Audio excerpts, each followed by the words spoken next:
السلام علیکم dear student, آج کی اس ویڈیو کے اندر بیٹا میں آپ کو کراؤں گا کلاس بی اے آپشنل فارسی حکایت نمبر جو ہے وہ 3 کا مکمل جو ہے وہ ایک تشریحی جو ہے وہ ترجمہ کرواؤں گا، اور اس کے بعد میں حکایت نمبر 3 کی جو فارسی ہے اس کا ایک ایک لفظ کا معنی اور اس کے جو ہے وہ ٹرانسلیشن کراؤں گا فارسی کی۔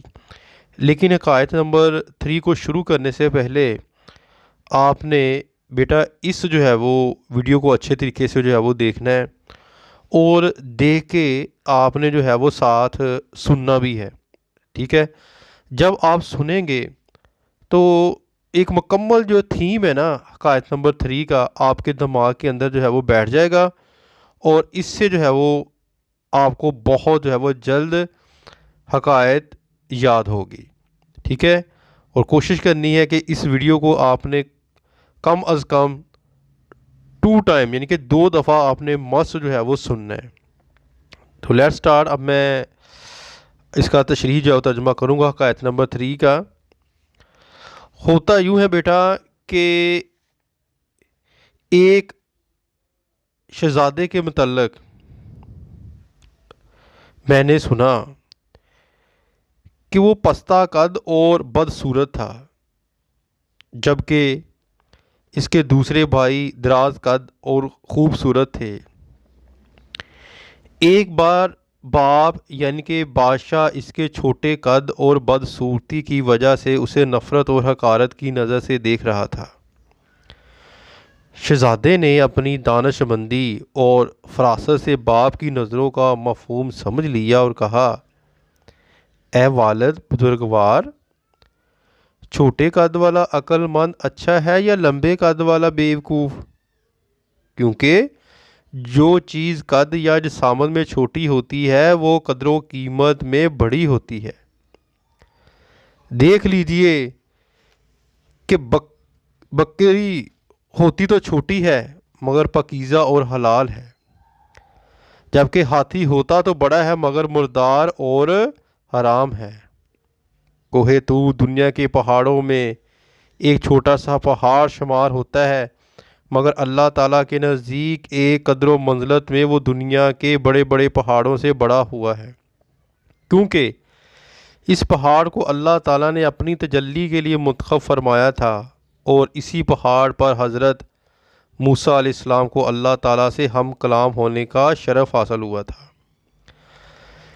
کیا آپ نے وہ بات نہیں سنی جو ایک دبلے پتلے عقل مند نے ایک موٹے تازے اور ہٹے کٹے بیوقوف سے کہی تھی کہ عربی گھوڑا خواہ کمزور اور دبلا پتلا ہی کیوں نہ ہو پھر بھی گدھوں سے بھرے ہوئے استبل سے بہتر ہوتا ہے، وہ کہ میدان جنگ میں تیز نقل و حرکت کے لیے عربی گھوڑے جیسا تیز رفتار اور چست و چلاک جانور ہی کام دے سکتا ہے۔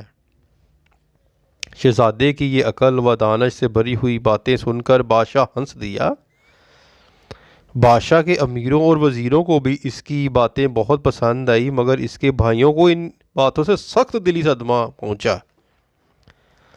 آدمی جب تک خاموش رہتا ہے اس کی خوبیاں اور خامیاں دونوں چھپی رہتی ہیں۔ خاموشی تو اس کے عیب اور ہنر چھپائے رکھتی ہے، مگر جب وہ بات کرتا ہے تو اس کی باتوں سے اس کے عیب اور ہنر دونوں ظاہر ہو جاتے ہیں۔ ہر جنگل کے بارے میں یہ گمان نہ کرنا چاہیے کہ وہ خالی ہے، ہو سکتا ہے اس میں کوئی چیتا جو ہے وہ سویا پڑا ہو۔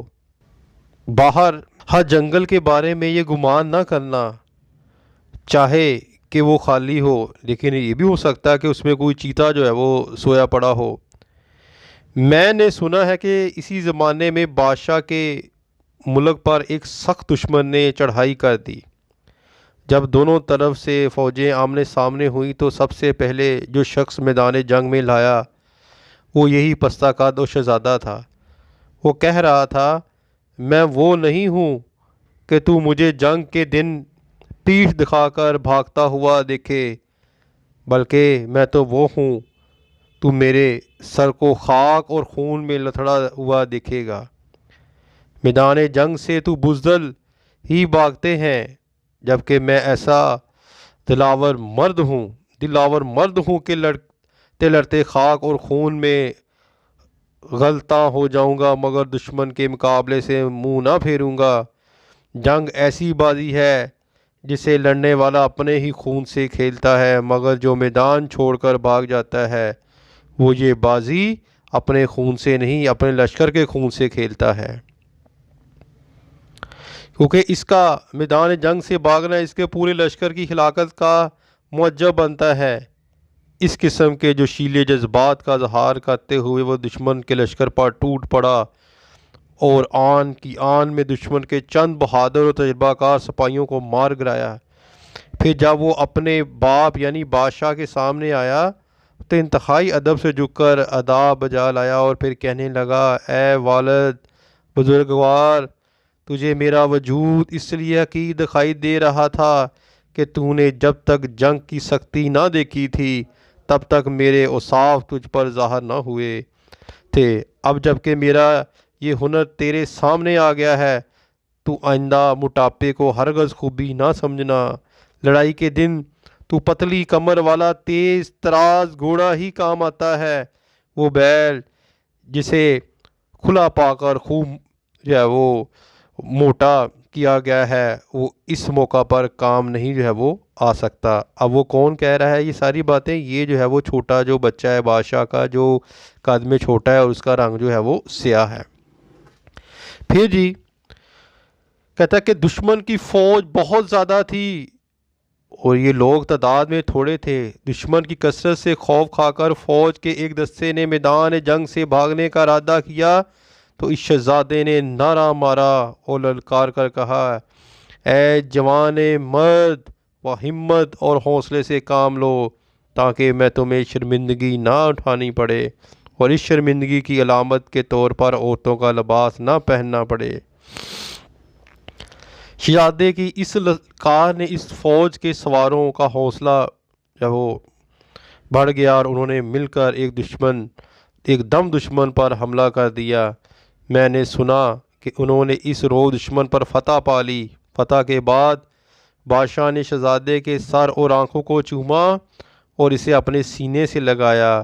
اس کے بعد وہ روز بروز اس پر مہربان ہوتا گیا اور اس کی طرف زیادہ سے زیادہ توجہ دینے لگا، یہاں تک کہ اسے اپنا ولی عہد مقرر کر دیا۔ اس پر شہزادے کے دوسرے بھائی اس سے حسد کرنے لگے۔ مارے حسد کے ایک روز انہوں نے اس کے کھانے میں زہر ملا دیا۔